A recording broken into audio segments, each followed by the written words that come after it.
السلام علیکم نوی ویډیو سره تاسو ورکړی و یو امید لرم چې تاسو ټول به ډېر خوشاله وئ ژوند په مزو کې به وئ سوات ملکن کې ډېره زیاته افسوسناکه وه چې هغه مخې ته شوې وه فرسته پیغله جینۍ چې نوم یې شیبا ګل و او د شیبا ګل پلار ډېر بېدلدۍ سره قتل شول دوستانو شیبا ګل او شیبا ګل پلار په کومه طریقه قتل شول چا قتل کړل عقل د دوی ګناه څه وه معلومات خبرو لپاره زموږ دا ویډیو خامخا وګورئ تر اوسه زموږ چینل چا نه وي سبسکرایب کړی او بل زموږ چینل سبسکرایب کړئ تر دې نشان ورته خامخا ووهئ چې زموږ هر یوه نوې معلوماتي ویډیو تاسو ته په اسانۍ سره ملاویږي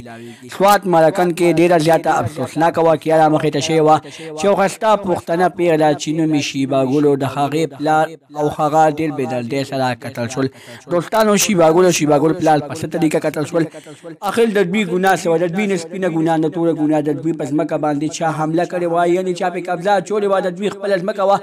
ظالمانو پرې قبضه اچولې وه دوی سره یې ډېر زیات ظلم وکړو دوی ته یې وویلې که چېرې تاسو پولیسو ته وویلې نو موږ به پوره ستاسو خاندان ختم کړو خو بیا هم د شیبا ګل او د شیبا ګل پلار کې دومره همت و چې هغوی د پېښور کلب مخې ته راغلل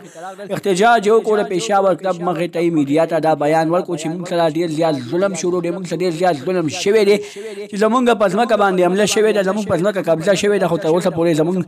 پولیسو څه اواز نه دی اوچت کړی د دې په وجه باندې چې کله شیبا ګل انټرویو وکړله او د کور ته روانه وه په واپسۍ کې د ملکن چوک کې ډېره بېدردۍ سره قتل شوه دوستانو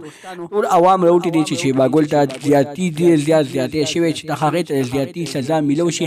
د هغې قاتلانو ته سزا میلو شي خو همدغه رنګې به کېږي پولیس وایي ډېر ژر به مونږ شیبا ګل او شیبا ګل د پلار قاتلان ګرفتار کړو د نورو معلوماتي ویډیوګانو لپاره زموږ چینل سبسکرایب کړئ تر دې نشان ورڅخه خامخا ووهئ چې زموږ هر یوه نوې معلوماتي ویډیو تاسو ته په اسانۍ سره میلاویږي والسلام